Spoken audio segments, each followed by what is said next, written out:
Welcome to Wildly Capable with Kate, a podcast made for those looking to unleash their wildest capabilities. I'm your host, Kate DeRocher, a dating, relationship, and self-worth coach on a mission to help people build better relationships, starting with the one they have with themselves. In each episode, we'll dig deep, turn inwards, and embark on a transformative journey.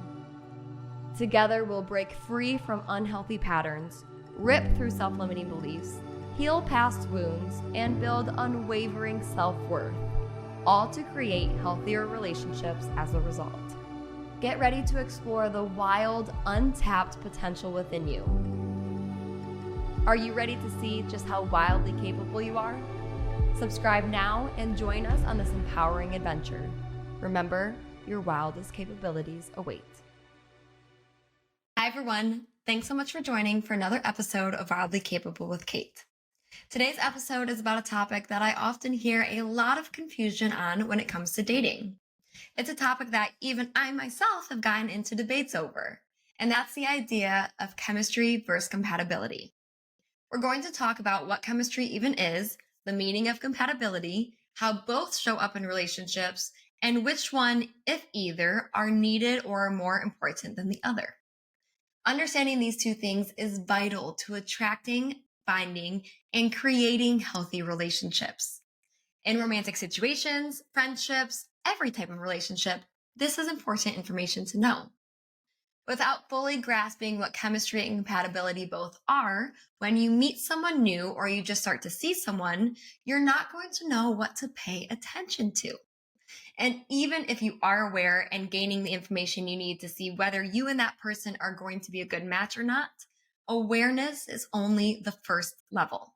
With that awareness, there also needs to be deep, intuitive understanding for you to then know what to do with the information you're gathering. And often, chemistry and compatibility are mixed together or confused with one another. So let me set the record straight. First and foremost, let's talk about what chemistry is. Chemistry in a relationship refers to the emotional and physical connection between two people that creates a strong mutual attraction. Chemistry is a bit hard to fully describe or nail down. Similar to when you try to define love, it's not easily explainable. But to me, chemistry is a complex mix of feelings, interests, and interactions that lead to two people feeling a sort of draw or magnetism to one another. It's intense feelings of connection, passion, excitement, and romance. Chemistry can look like always wanting to be around each other, understanding what one another are saying easily, finishing each other's thoughts and sentences, being able to joke around constantly, feeling like things are just really clicking. Compatibility, on the other hand, refers to the degree to which two individuals are well suited for each other based on numerous different factors. These factors lead to a healthy, easy, harmonious relationship. Compatibility is an alignment in numerous areas such as values, beliefs, lifestyle, and intellect. Other factors that contribute to two people being compatible with one another are things like both wanting kids or marriage, long-term life goals, sense of humor, conflict management styles, and so much more.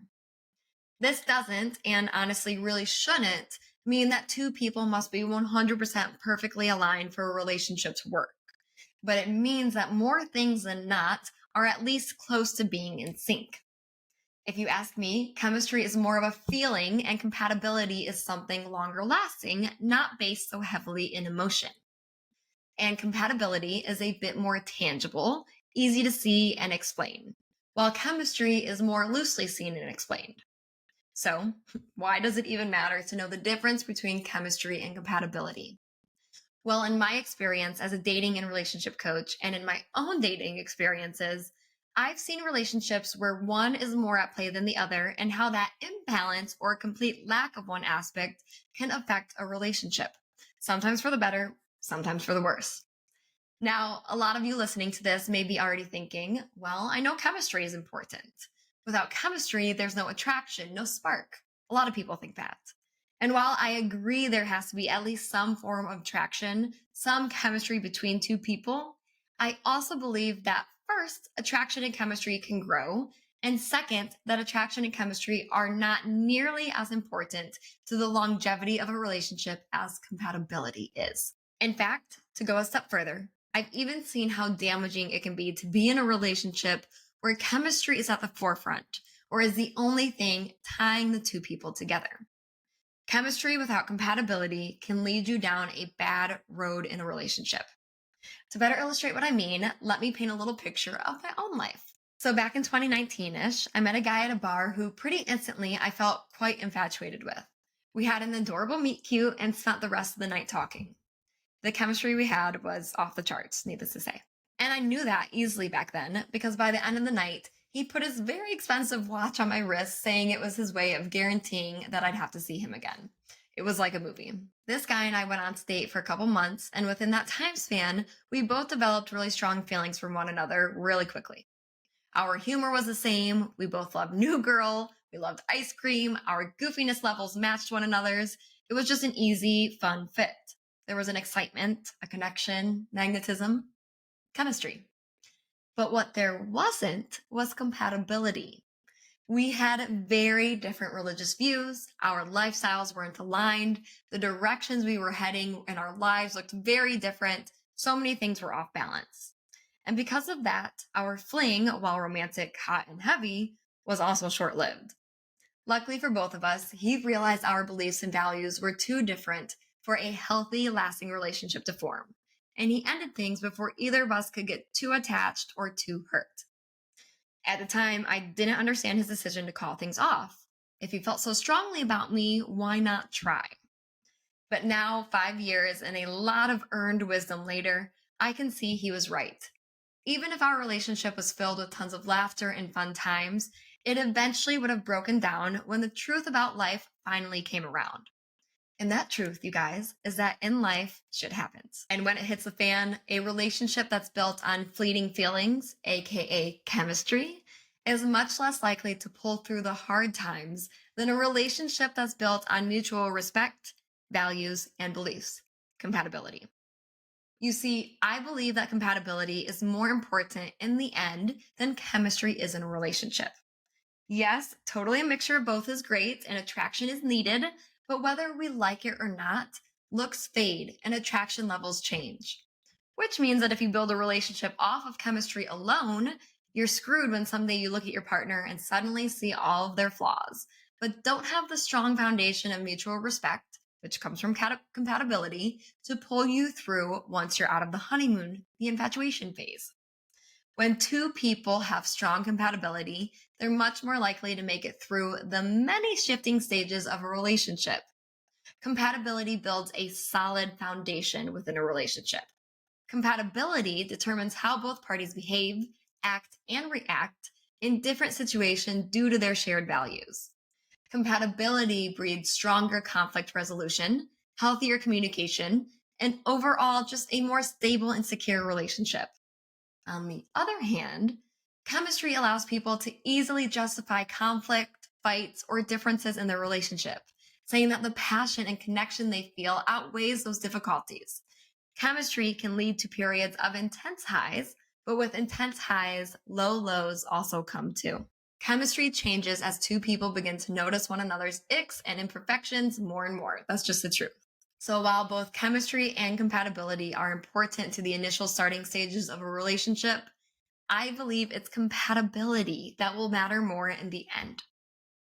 For anyone listening to this who's single or dating, as you go on dates, let this episode be your reminder to pay attention to more than just the initial chemistry that you feel with a person. I tell all of my clients, and this is a rule that I followed myself, to spend at least 3 months truly getting to know someone before jumping into a relationship. And in those 3 months, your whole goal and job is to discover as much about who the other person truly is as you can. Maybe you go on a date and feel intense chemistry right off the bat. That's great. But don't let that alone be the intel you use to determine whether that person is someone to trust your heart with or not. Instead, remember that feelings are fleeting. Feelings aren't always fact. And slow yourself down enough to where you can dig up deeper, more important aspects about that person and about how you two do or do not fit together. You see, a person can only put their best foot forward for so long. And in extreme cases where someone actually isn't being a great human being, maybe they have some narcissistic tendencies, avoidance, what have you, then it takes at least 3 months for their true colors to start showing. Oftentimes longer, but 3 months is a good marker to at least start with when it comes to figuring out the character and integrity of another human being. The same goes for you and I, goes for all of us. We all can only be our best, most polished, beautiful, amazing selves for so long. And we shouldn't have to walk through life or into a relationship trying to always be perfect. Eventually, our cracks will show, our old patterns will surface, our unhealed wounds will take the wheel, and the side of us that we often try to keep hidden will come out. It just will. Which is why, for a lasting relationship to form, both people need to get to know one another on a deeper level than just what chemistry can provide. You need to see if you two can walk through conflict well, if their behaviors and wiring will trigger you more than what is healthy, if your attachment styles can work together, if you can figure it out together. There are just so many things that need to be discovered, which can often be missed if you're allowing chemistry to be your main focus. That is the end of my rant. If you've experienced the difference between chemistry and compatibility in your relationships, or even if you disagree with me, that's totally fine, please give me a shout on social media at Coach Kate DeRocher with your thoughts. I would love to read them. And if you enjoyed what I shared, please send this episode to a friend, family, loved one, maybe someone who's struggling to find a healthy match or just feels stuck in the dating scene altogether. I know so many of us feel that way. This episode could really help them begin to approach dating in a different way, so please hit the share button and send it their way. To learn more about how my dating, relationship, and self-worth coaching options work, DM me the word capable and we'll chat next steps. Until next time, I'm Kate, and this is Wildly Capable with Kate. Talk to you guys soon.